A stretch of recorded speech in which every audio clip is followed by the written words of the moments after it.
Eu vou pular os agradecimentos, tá, Cláudia? Mas tu sabe que eu estou muito grato, tá? Que bom. Então, assim, ó, eu vou começar essa palestra que se chama Trabalho em Literatura, Trabalho na Literatura Brasileira Contemporânea, Paradoxo e Presença. Essas duas frases são do Luiz Rufato, um escritor. Ele fala assim, ó, se nos debruçarmos sobre a produção ficcional brasileira ao longo do tempo, poucas vezes vamos flagrar personagens exercendo algum tipo de atividade elaborativa. Ele é um escritor, assim, ele também faz uma crítica literária, faz prefácio, alguns outros escritores apresenta, ele é um agente literário, agente cultural, e ele faz essa afirmação dizendo que muitos personagens, são raros personagens que são trabalhadores na literatura brasileira. Ele não está equivocado quando afirma isso, mas é um ponto de vista dele. Em cima dessa afirmação, eu fui fazendo várias pesquisas dentro da literatura brasileira e fui anotando cada vez que os personagens trabalhadores apareciam, que tem uma presença muito forte do trabalho e de trabalhadores na literatura brasileira. Desde o trabalho escravo, o trabalho operário, há vários tipos de trabalho. O trabalho aquele que não está inserido no mercado de trabalho, logo a gente vai ver. E mais essa citação só um pouquinho. Em geral, os escritores nacionais bem-nascidos satisfazem no próprio âmbito da classe média as suas necessidades de criação, nicho onde o trabalho nem sempre é bem visto. Então, nossos escritores geralmente vêm da classe média e eles não vão abordar a situação de trabalho. Na literatura contemporânea, os escritores geralmente vão falar do seu ofício, de escrever, os dramas da escrita, como eles se colocam no mercado. Muitas vezes, na literatura contemporânea, vocês vão ver os personagens são os próprios autores ficcionalizados. Ou seja, né, eles escrevem sobre o seu universo. Pode passar, por favor. Antes de começar a falar do trabalho em si e da literatura, eu vou trazer duas reflexões. Talvez eu pule a outra, mas essa aqui é bem legal para nós refletir um pouquinho. Eu sou da linguística, tá? Agora eu estou fazendo interfaces com a literatura. Então a língua para mim é muito preciosa para analisar as questões de trabalho. E a primeira reflexão que eu trago para a gente fazer junto aqui é a seguinte: é o adjetivo pátrio brasileiro e os adjetivos pátrios de outros países. Se a gente for ver Brasil, quem nasce no Brasil é brasileiro, certo? Mas quem nasce na Itália é italiano. Quem nasce na Colômbia é colombiano. Quem nasce no Equador é equatoriano. Quem nasce na França é francês. Quem nasce na África do Sul é sul-africano. E nós somos brasileiros. Brasileiro, esse finalzinho da palavra eiro, ela tem uma questão de ofício, por exemplo. Quem faz engenharia é engenheiro. Quem trabalha com carpintaria é carpinteiro. E então, esse brasileiro, em 1500, no século XVI, 1500, logo que foi descoberto, invadido aqui, os portugueses tiveram contato com a terra e eles mantiveram durante alguns bons anos essa descoberta escondida dos outros países, porque eles estavam se ajeitando para ver como eles iam articular melhor a exploração. Mas enquanto isso, os franceses vieram e chegaram no nosso litoral e descobriram o pau-brasil. O pau-brasil, ele já era conhecido, porque já tinha na Índia o pau-brasil, ele era uma boa tintura. E os franceses, eles vieram explorar antes dos portugueses o pau-brasil. E os franceses, muito espertos, eles pegaram e fizeram uma boa relação com os índios. Eles viveram com os índios, casaram com o povo indígena e faziam boas trocas amistosas para poder explorar o pau-brasil. Os índios, os povos indígenas que estavam ali até ajudavam eles, mas Portugal ficou muito incomodado com isso e acelerou o processo de invasão das terras aqui. E o pessoal que veio para cá tiraram os franceses da jogada e os portugueses que vieram para cá explorar o pau-brasil eram os brasileiros, aqueles que trabalhavam com o pau-brasil. Então, essa designação, eu estou fazendo uma pesquisa, assim, ela está bem embrionária ainda, mas tem muito a ver com a história cultural. E a palavra brasileiro, o adjetivo pátrio, vai falar muito da nossa identidade, como um ofício. Então, nós somos os únicos no mundo que temos esse sufixo brasileiro. Então, esse brasileiro, essa palavra já mexe um pouco com a nossa identidade, com essa questão do ofício. Pode passar para mim, por favor, né? Pode passar, porque eu já expliquei assim. Vai dar tempo para outra reflexão.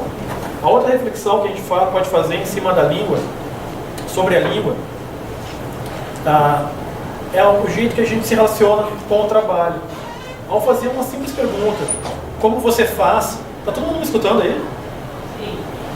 O que você faz? Algumas pessoas podem responder assim: eu sou professor, eu sou advogado. Dei alguns exemplos aqui: eu sou operário, eu trabalho como garçom, eu trabalho no Banco do Brasil. E isso é bem importante, porque se tu tem identificação com o teu ofício, tu vai falar: eu sou professor, eu sou advogado. Mas se o teu ofício, na tua cabeça, ele é temporário, por exemplo, eu trabalho como garçom, tu está trabalhando um determinado período de tempo como garçom, mas tu não visa uma longevidade em relação a esse trabalho. E quando o teu trabalho não tem prestígio social, tu não vai usar nem eu sou, nem trabalho como. Tu vai dizer que eu trabalho no Banco do Brasil. Tu pode fazer o que tu quiser lá no Banco do Brasil, o que tu quiser não. Tu pode exercer a função que tu exerce, por exemplo, auxiliar de serviços gerais, e não falar que tu é auxiliar de serviços gerais. Tu pode falar que tu trabalha no Banco do Brasil, e isso oculta o teu ofício, porque muitas vezes ele pode não ter prestígio, mas exalta a instituição que é renomada. Eu trabalho na Renner, eu trabalho no Banco do Brasil, eu trabalho na Gerdau. Enfim, tu pode colocar... São situações que a gente se relaciona com... Eu tive um colega de profissão que ele quase foi preso pela juíza porque ele foi preposto da empresa. A juíza perguntou: sua profissão, técnico em informática, mas aqui está escrito que o senhor é supervisor. A senhora perguntou minha profissão, não meu cargo. Sim. A gente tem vários modos de se relacionar. E isso é um modo como a gente se engaja também nessa atividade de trabalho. Mas a gente vai fazer, como a gente aprende por contraste, seria legal mostrar para vocês algumas outras intervenções linguísticas que acontecem no trabalho em outros idiomas. A que te dedicas, em espanhol, a que te dedicas, já tem outra relação. É um tempo de dedicação a esse trabalho. Em italiano, se tu pergunta para o italiano o que ele faz, ele pode te responder: io faccio il professore, do verbo fazer. E il faccio seria como atuar em determinado momento, te dedicar naquele período de tempo, mas tu tem outras atuações no seu trabalho. E aqui no Brasil está muito impregnada essa questão do trabalho, sabe? Se tu não trabalha, te vem com os olhos. O que tu trabalha, o trabalho é muito julgado, muito avaliado aqui no Brasil. Então a gente tem várias nuances enunciativas para falar do nosso trabalho. A gente inventa recursos linguísticos para falar do nosso trabalho. Porque falar do trabalho é como se tu se despisse. O trabalho é uma relação muito íntima. Outra relação linguística que a gente pode estabelecer aqui é do salário. Nós perguntamos para as pessoas, né? E aí, Natia, quanto é que tu ganha? Né? Esse ganhar, ele vem da história da língua portuguesa. Esse ganhar é um verbo que era usado pelos colonizadores. Eu te escravizo, tu trabalha para mim, mas tu não trabalha de graça, né? Tu está ganhando uma premiação, tu tem um prêmio. E isso foi, ao longo da história da língua, chega até nós, e nós usamos ainda o verbo ganhar. Se tu pergunta para um argentino ou para um espanhol o quanto tu ganha, eles vão dizer: eu não ganho nada, eu tenho um contrato de trabalho, eu recebo pelo serviço que eu presto. Então, essas nuances linguísticas vão mostrar a nossa cultura e a nossa relação com o trabalho. Tranquilo até aí? Se identificaram algumas dessas situações? Conseguiram visualizar algo?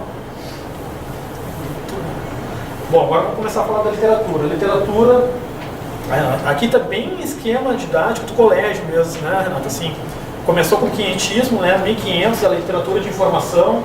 Pedro Vaz Caminha vai lá, escreve a carta, descreve o nosso paraíso. Tem uma literatura de informação do que está acontecendo aqui nas terras novas, na colônia, né, na futura colônia, para para a corte. Depois a gente tem o barroco, o arcadismo, o romantismo. A nossa fase assim, que começa a ganhar fôlego e força começa em 1881. Depois a gente vai para o modernismo, Semana de Arte Moderna. Vocês se lembram? Que foi uma revolução, assim. E na Semana de Arte Moderna, tudo que vem depois da Semana de Arte Moderna vai ser pós-modernismo e vai entrar na literatura contemporânea. Tá? Depois de 1922, assim, dependendo do crítico literário, dependendo da abordagem literária, já vai ser tudo contemporâneo. Tá? Tudo da nossa contemporaneidade. Por favor. Essa palestra vai falar a presença do trabalho na literatura. Então aqui tem uma relação de autores que falam sobre o trabalho. Tá? Não vou ficar lendo cada um deles, mas vou destacar o Curtiço. Você já deve ter lido Curtiço, já deve ter ouvido sobre o Curtiço. O Curtiço vai falar muito do trabalhador urbano. Aquele aglomerado de pessoas num cortiço, em pensões, assim, em quartos, que saem para trabalhar, chegam na pensão para dormir e acordam bem cedo para trabalhar. E esse aqui é um romance muito famoso, assim, e dá para a gente fazer várias análises em cima sobre o mundo do trabalho. Machado de Assis também vai falar sobre esse universo laboral. O enfermeiro é um ponto bem legal, bem curtinho também. O enfermeiro é um rapaz que vai cuidar de um senhor, e esse senhor maltrata muito ele, e ele acaba matando o senhor, mas eu não vou contar o modo como ele mata. Mas o senhor vai maltratando ele, humilhando ele durante esse período de cuidados, e ele acaba matando o senhor. O pai contra a mãe também é um ponto maravilhoso, que é uma escrava que está fugindo e tem um ofício de caçador de escravos, e o caçador de escravos entra num dilema ali. Eu não vou dar muito spoiler dos contos, tá? Mas Machado de Assis trabalha.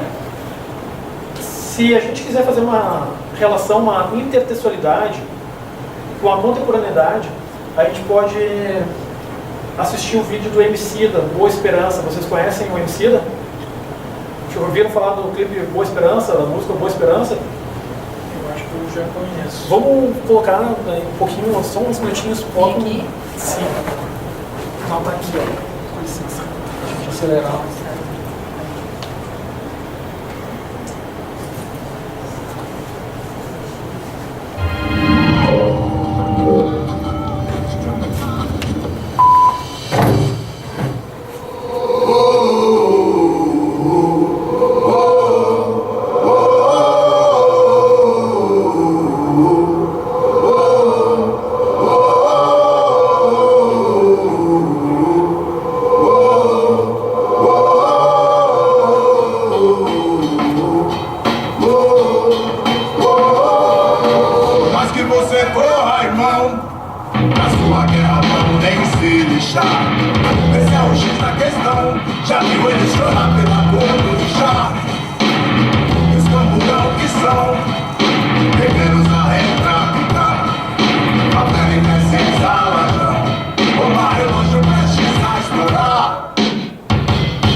lágrima de preto, papo reto, como esqueletos de outros dialetos, só desafeto, vida de inseto, imundo, indenização, fama de vagabundo, nação sem teto, Angola, gueto, Congo, Soweto, a cor de Eto, maioria nos guetos, monstro sequestro, captatez, rápida, violência se adapta, um dia ela volta pro seis, tipo campo de concentração, prantos em vão, quis vida digna, estigma, indignação, o trabalho liberta ou não, que essa frase quase que os nazis varrem judeu, extinção.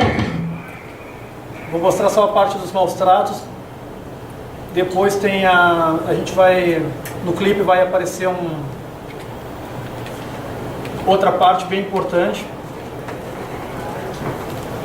Aqui vocês viram que ela está passando, todos os empregados estão passando por uma certa situação de humilhação no trabalho mesmo, assim, quando ele larga a chave, ou quando a menina está com os lábios com batom, e acredito que a senhora deve ter pensado que ela provocou essa situação, né? Não foi o senhor que assediou, enfim. Isso vai acontecer lá, situações semelhantes acontecem no conto O Enfermeiro do Machado de Assis, e é legal que a gente veja mais tempo esse vídeo. Depois a gente tem muito legal também esses contos do Sua Excelência, o caso do mendigo de Lima Barreto. O caso do mendigo é um mendigo que fica rico, Renato. Ah, mas como é que esse mendigo fica rico? Bom, porque ele tem um ofício, né? Ele mendiga. Ele atua como mendicante, então. E a polícia vai lá, incomoda, percebe que ele está causando uma certa incomodação na rua, aborda ele e descobre que ele tem uma conta bancária. Mas ele não poderia ser rico porque ele é mendigo. E daí, no final do conto, vão descobrir assim que ele não é só mendigo, mas ele também é estrangeiro. Estrangeiro pode enriquecer no Brasil. Estrangeiro então tá tudo bem. Mas é um Lima Barreto cheio de ironia e é uma linguagem bem acessível, assim. Pode passar para mim, Renato, por favor. Em 1890, 1935, a gente vai ter muitos contos anarquistas. Muitos contos, assim. E tem edições atuais sobre esses contos, tá? Se tu buscar no Google contos anarquistas, vai aparecer um livro organizado pelo Francisco Foote Hardman, e ele juntou vários contos ali, vocês vão ter acesso a eles. Entre esses autores está o Astrogildo Pereira, o José Oiticica e a Maria Lacerda de Moura. É a primeira vez que vai aparecer uma mulher falando de trabalho na nossa literatura. Posso fazer uma pergunta? Pode. Ali nos primeiros três, eu não sei, nos contos anarquistas, mas os primeiros três autores que a gente destacou são três autores negros. Isso foi um critério teu ou foi por coincidência? Não, aí deu uma coincidência, tá? Deu uma coincidência, mas o ponto é que quando a gente está trabalhando a relação do trabalho dentro da literatura, vai surgir a questão dos afros brasileiros, né? Dos africanos em si e do povo ameríndio. E a nossa relação, como o trabalho está hoje, a questão africana e a questão indígena está... Ali deu uma coincidência, mas se a gente fizesse um critério, a gente poderia, né? Parece que, de repente, os descendentes de escravizados veem o trabalho, enxergam mais o trabalho do que os descendentes dos colonos, talvez? Vai ter isso, porque o trabalho na literatura contemporânea, a gente vai ver que ele vai ter destaque para aquele autor que consegue ver o trabalho de dentro e não de fora.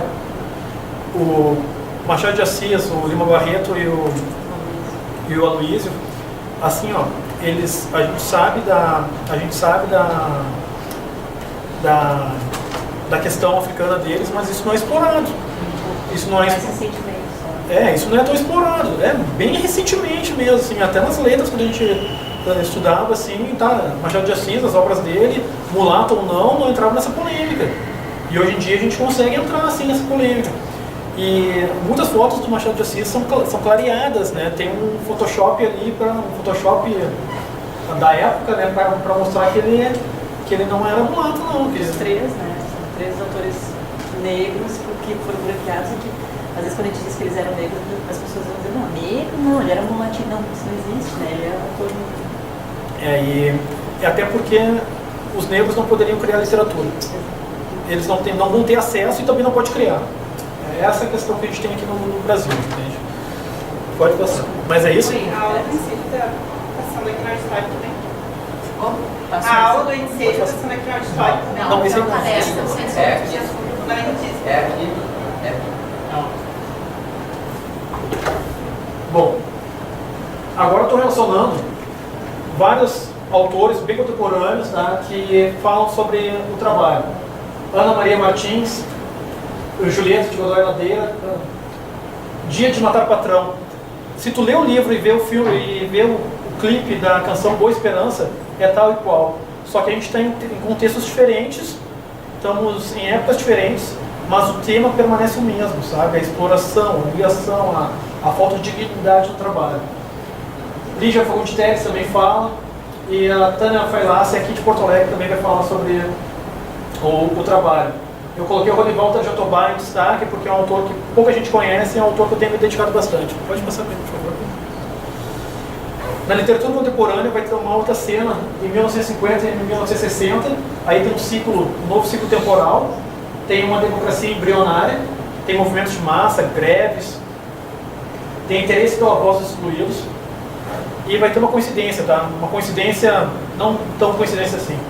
Em 59 tem a Revolução Cubana, 4 meses depois da Revolução Cubana é fundada a Casa das Américas, e a Casa das Américas ela vai promover o diálogo da cultura cubana com as culturas da América Latina.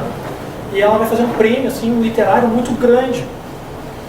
Só que nós vamos entrar num processo depois do golpe militar de 64. Então, Brasil e Cuba não vão se falar. Muitos autores que estão escrevendo sobre a voz dos excluídos não vão conseguir mandar os seus escritos para Cuba. Vão ter que fazer uma jogada extraordinária assim, para que os seus contos participem desse prêmio. Interesse pela voz dos excluídos aconteceu o seguinte: Cuba tem a Revolução, tem esse prêmio literário, e o prêmio literário não quer mais os escritores de elite, ele quer os escritores do povo. E daí, só que como vai ter escritor do povo, não existe isso, escritor do povo. O povo não tem a cultura, não tem acesso à cultura, não tem acesso à literatura e não pode escrever. Como é que ele vai ter livro, vai ter obra? Daí eles tiveram uma sacada. E essa sacada, agora eu lanço algumas ideias assim, que eu também estou correndo atrás do embasamento, mas já tenho alguns indícios assim. O Che Guevara, ele escrevia muito bem, e ele fazia um diário da Revolução. E daí o Cortázar, argentino, pegou uma parte desse diário e quis ficcionalizar. E transformou uma parte do diário num conto. E entregou para o Che Guevara. E falou assim: o que tu achou agora? O teu trabalho é literário, né? Daí o Che Guevara falou assim: não, muito obrigado, eu sei escrever. Eu não queria que alguém escrevesse, entende? Eu queria tal como eu tinha colocado ali, não queria nada romantizado. E o Cortázar fica muito ofendido, mas a Casa das Américas falou assim: se o povo não pode escrever, então a gente vai pegar a seguinte ideia: sociólogos podem entrevistar pessoas da favela, pessoas que estão dentro de grupos sociais excluídos, e eles podem fazer uma escrita com uma certa neutralidade, que não existe. Enfim, então várias pessoas começaram, vários jornalistas tentaram ir atrás de favelados, de trabalhadores, assim, descendentes de escravos, para ver como que era a visão de dentro. Pode passar. Posso fazer? Pode. Nessa época que tu colocou aí, é publicado o primeiro livro da Carolina de Jesus. Então vamos. Então, elas combinaram, tá, pessoal? Então o que aconteceu? O pessoal estava procurando favelados, procurando gente de grupos excluídos para falar de literatura. E daí o Aldali Danta, jornalista, vai sair a caça em São Paulo para ver quem é que escreve. E ele chega na favela do Canindé, encontra a Carolina e pergunta: tu escreve? E ela falou assim: eu escrevo. E daí ela vai mostrar um monte de caderno mofado para ele, assim, com 14 dias registrado. E ele falou assim: é essa aqui eu vou ter que lançar para o mercado, né? E daí ele falou assim: olha, vai ter um jeito de sair da favela, que é ganhar um livro. Então, se tu der continuidade para esses escritos, a gente publica o teu livro, pode ser? E ela se sente motivada por isso e começa a escrever os registros e tal. E os registros são muito parecidos uns com os outros. Se tu deixar de ler o meio do capítulo, o meio do livro e ler o final, tu não vai perder muita coisa, porque o recurso literário é da repetição. E a Carolina faz isso, e o Dantas, né, ele vai fazer algo assim que Bom, muitas pessoas avaliam essa situação. Ele não espera ela concluir o livro para lançar. Ele vai lançando as matérias dela, como o folhetim era lançado antigamente no jornal, ele vai lançando na revista Cruzeiro. Então, assim, antes do lançamento do livro, várias pessoas já tinham lido a Carolina e estavam interessadas. Em 58, ele encontra ela, né? O diário é de 55, ela começa a escrever em 55, ele encontra em 58, vai lançando esporadicamente reportagens sobre a Carolina. E em 1960 sai o livro, assim, 10 mil exemplares na primeira tirada, rapidinho, é um best-seller, e ela consegue alcançar assim, um status literário muito forte. Times faz entrevista com ela, vários jornais internacionais fazem entrevista com ela, comparam ela com a Lolita, com o Quarto de Despejo, com o livro Lolita, em função das vendas instantâneas, do esgotamento instantâneo do livro. Ela é um sucesso. Tem na nossa biblioteca. Esse livro é um livro muito interessante, e o pacto que tem, já vou acelerar um pouquinho, o pacto desse livro, muitos alunos, eu já fiz uma experiência com esse livro, muitos alunos não conseguem ler esse livro pelos erros ortográficos que existem, erros ortográficos, porque a Carolina tem segunda série, tá? E a condição da escrita dela vai aparecendo na sua obra, e muitos alunos não conseguem porque ficam no impacto da ortográfico. Porque o pacto que tu tem que fazer com a Carolina não é um pacto de leitura em si, é um pacto de escuta. Tu tem que ler como se estivesse escutando ela. Quando tu lê como tu estivesse escutando ela, essa narrativa, tu vai emergir nessa narrativa. E é uma narrativa muito gostosa. Quem puder, gostosa no sentido que tu entra nela, mas ela vai relatar a fome, a miséria, a pobreza, a visão interna da favela. E, só que aqui tem um encontro, né, dos dois. Tu pode passar uma... Aqui é uma matéria que saiu na Cruzeiro. Pode passar mais um. E aqui é a Maria, a Carolina, tentando se inserir no mercado literário. Aqui do lado dela é a Clarice Lispector, em algum lançamento de livro. Aqui, ela não quer mais que o Dantas faça o meio de campo. Ela vê assim, eu não preciso de meio de campo, deixa eu fazer, cara, deixa eu fazer a minha. Em 1960, ela lançou o livro, é vendido, ela consegue uma boa quantia em relação a isso. Em 61, ela é convidada para participar de congressos literários, inclusive ela vai participar de um que é organizado por Jorge Amado, e ela sai de cara desse congresso, porque o Jorge Amado sabota ela em função do Gabriela Cravo Canela. Ao invés de divulgar o livro dela, divulga o dele. Então, ela não vendeu mais, porque era muito difícil combater 3 grandes autores da nossa literatura dessa época, que é a Clarice Lispector, que é o Guimarães Rosa, e que é o Jorge Amado. O Jorge Amado, assim, recorde. Se a gente pegar os números dele, é difícil de bater. E ele deu, assim, segundo ela, e segundo outros críticos, assim, ele acelera a divulgação do livro dele e não do dela. Isso vai ter um impacto. Ela vai ser, como posso dizer assim, ela vai sofrer com essa sabotagem, porque em 61 ela não vai vender tanto, em 62 ela não está conseguindo se inserir no meio literário, ela tá produzindo, ela começa a produzir, tá? Ela produz bastante. E em 64 tem um golpe militar. Daí Se é Preto Nem Vem. Daí não tem mais história, não tem mais Ana Carolina na cena, tá? Vamos tirar essa escritora aqui, porque ela não vai fazer parte do grupo literário que a gente está selecionando. Enfim, ela vai sofrer com isso. E todo o dinheiro que ela ganhou no Quarto Despejo, ela vai financiar as outras obras dela, que vão ser fracassos. Então, ela vai ser fracasso de venda.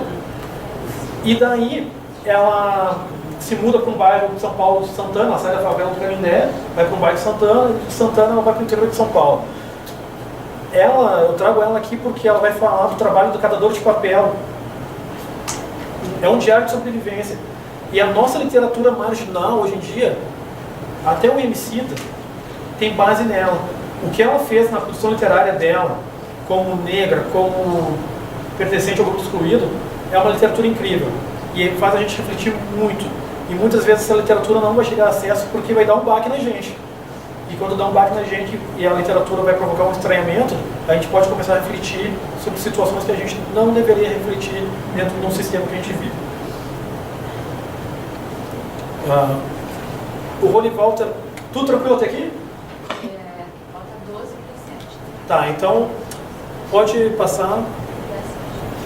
Eu vou passar o Rony Walter Jatobá, tá? Pode deixar aí. Eu vou falar do Rony Walter Jatobá só um pouquinho, tá? O Rony Walter Jatobá, ele é um escritor muito legal, linguagem seca, objetiva. Ele tem uma obsessão, fazer livros para o povo. Quando ele fala o povo, trabalhadores. Então a linguagem dele não é rebuscada, mas é um testemunho. E ele vai fazer várias interseccionalidades com o povo latino-americano, né? E aqui tem uma poesia que ele vai usar num conto dele que é assim: me matam se não trabalho, se trabalho me matam, sempre me matam, sempre me matam. Ele vai contar, num dos contos dele, Sabor de Química, ele vai contar a trajetória de um trabalhador da indústria química. Ele entra jovem na indústria química e morre de câncer. Mas se ele não trabalhasse, ele poderia morrer de fome ou poderia morrer pelas abordagens que eram feitas naqueles que não trabalhavam. E o Rony Walter Jatobá vai trabalhar nos contos deles algo muito legal, que é a carteira de trabalho do bolso do trabalhador. A carteira de trabalho é um passaporte para te passear na cidade, é um passaporte para te pegar ônibus. Identidade é documento de bandido. Quem tem identidade e não tem carteira de trabalho, esse cara pode ser preso pela lei da vadiagem. Então, porque a gente está na ditadura militar, então o trabalho está relacionado, ele vai mostrar esse testemunho. Você lembra do prêmio Casa das Américas que eu falei? Ele vai ganhar destaque porque ele vai mandar os livros dele para lá, só que ele não vai mandar para Cuba, ele vai ter que mandar para a filial da Casa das Américas na Suíça, porque Cuba e Brasil não estão se relacionando em função do período. Pode passar. Eu queria só fazer uma colocação. Pode. A ditadura acabou, mas se tu for negro, provavelmente tu ainda passa. Está dentro dela. Está dentro dela. A ditadura tem um período até 85, né? Mas o imaginário, as ações, elas permanecem aí. E principalmente o imaginário. Até que a gente pede, né? Gente, assim como nação, seria interessante uma intervenção militar. Tem várias coisas em relação a isso. Walter Martins, porto-alegrense, mas não vai dar tempo de falar dele, tá? Mas se puderem, ele tem uma literatura pós-junho de 2013. Junho de 2013, se lembra, 20 centavos, pode passar. Tem manifestos, por exemplo, violência, um direito garantido pelo Estado aos brasileiros. É bem legal essas colocações assim. Pode passar. Você lembra que era a questão dos 20 centavos? Daí está escrito assim: de grão em grão, galinha de papo, e de 20 em 20 um pouco perde o saco. E a gente se mobilizou, pode passar outra, vai ter assim, o gigante acordou, vai ter várias questões, né? E o Altair Martins, ele vai trazer essa ficção, esse momento histórico para dentro da ficção dele. E ele vai falar assim, que nós, pode passar também, eu não vou ler, mas ele vai falar assim, que o trabalhador aqui parece que tomou flúor, está anestesiado. Ele já não consegue mais fazer campanhas em massa, e as revoluções que são exploradas, ou as revoluções que o Brasil tem, são quando parte da sociedade perde seus privilégios e vai se manifestar contra a cota para negros. Então, ele é cheio de ironia, mas quando tu lê esse tipo de literatura, tu pode refletir bastante. Eu vou parar por aqui, vou dar tempo para a gente conversar um pouquinho, alguma colocação. Pode ser, Cláudio, então? Pessoal, alguém gostaria de fazer uma pergunta? Acho que 2 perguntas a gente consegue.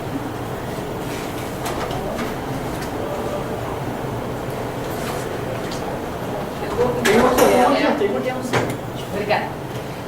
Eu não sei em que pé que está esse teu estudo, qual a relação que tu consegue fazer hoje com o movimento dos slams em relação a isso que tu trouxe pra gente, questão do trabalho, contexto atual e para trás, assim.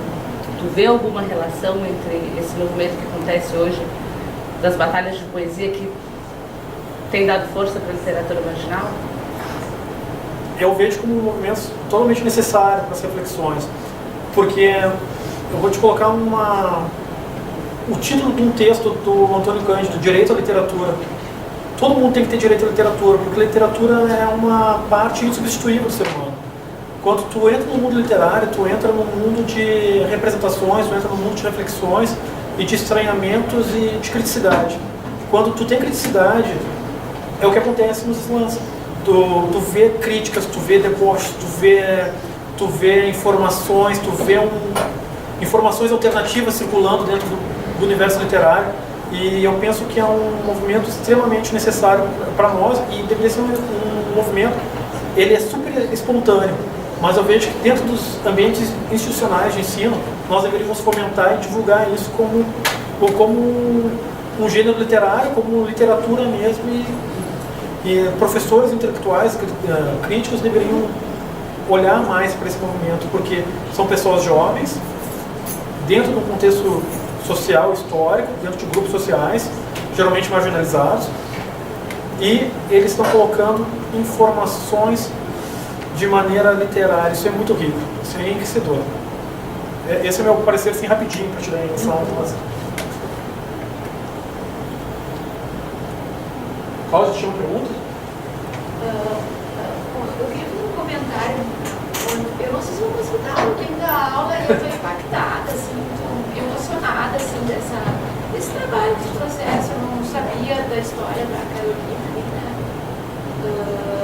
E o impacto da leitura, conseguir se distanciar um texto que tem nos erros ortográficos e se inserir, né, realmente na história, especialmente como professor, que a gente tem uma formação não tanto da correção, mas a gente tem da correção, né?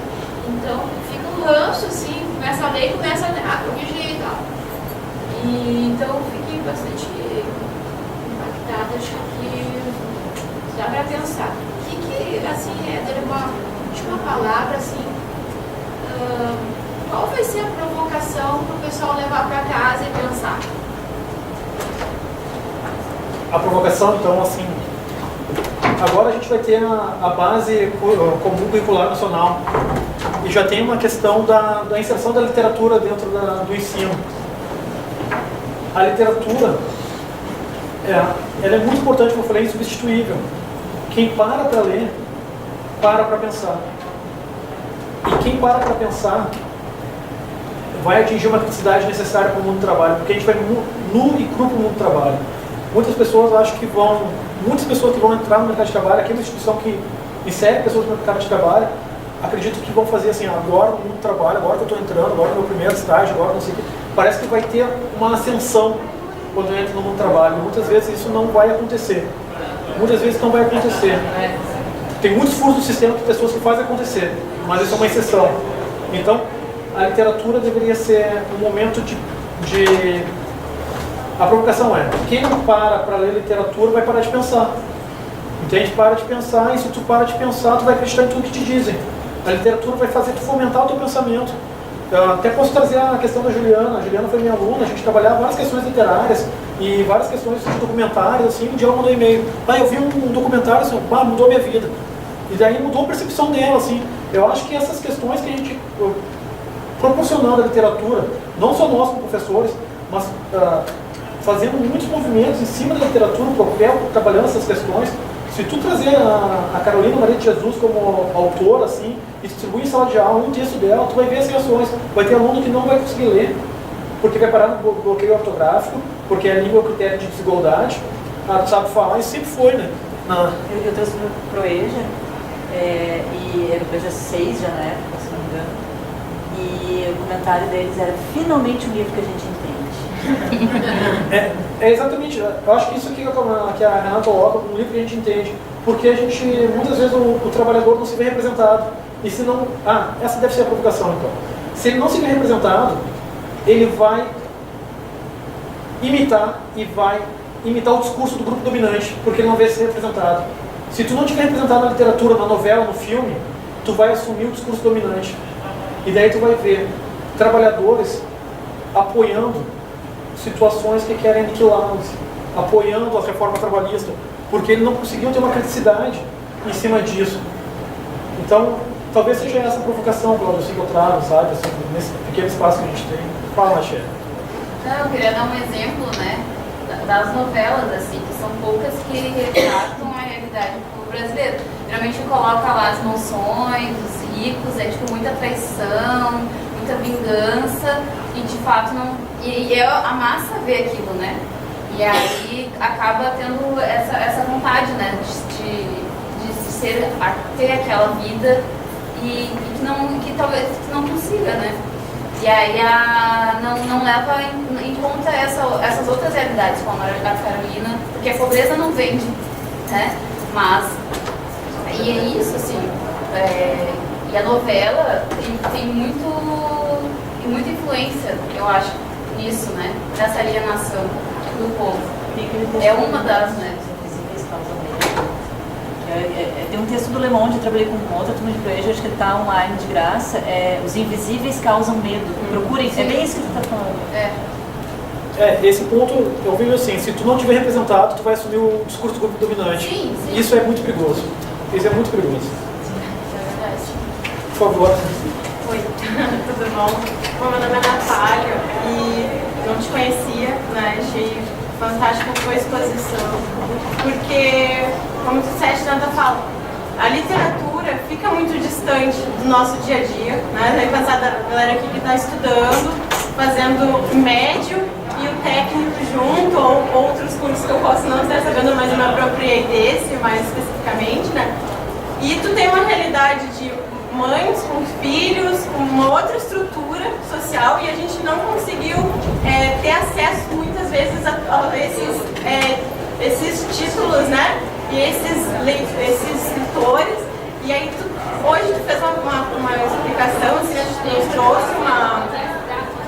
fez uma explanação contando a questão histórica, que eu acho que isso é muito importante. Além de saber quem foi Machado de Assis, quem foi outros autores, outros escritores, é muito importante a gente entender o contexto que aqueles... Eu fiquei fascinada, assim, porque, bom, o Quarto de Despejo eu já tinha lido e tal, mas fazer a relação com Casa de Las Américas, com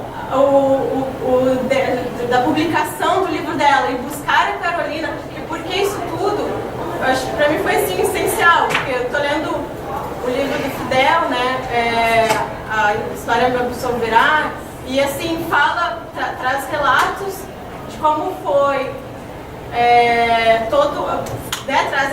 ele está se defendendo e tal, então ele traz vários relatos do dia a dia que aconteceram em Cuba, e agora tu trazendo isso, assim, acho que é essencial, e a gente transformar a nossa realidade, que nós estamos, é essencial a gente entender a nossa história, né? E por que tudo isso, todas as pessoas colaboraram muito para que muitas transformações fossem feitas. Pessoal, eu vou... Deixa eu deixar, tu vai disponibilizar os Posso sites. disponibilizar. Tem bastante coisa, posso disponibilizar. É importante ter. Podemos colocar na página do Propel, Posso assim, lançar. na página do Facebook do Propel. Eu só vou pedir desculpas para todos, pro Éder, mas assim, eu tenho um pessoal lá fora, assim, feroz, que quer entrar e eu não quero agressão, tá bom? Muito obrigada. Mas eu disponibilizo sim, fica tranquilo. Brasileira, Parabéns, legal. Eu nunca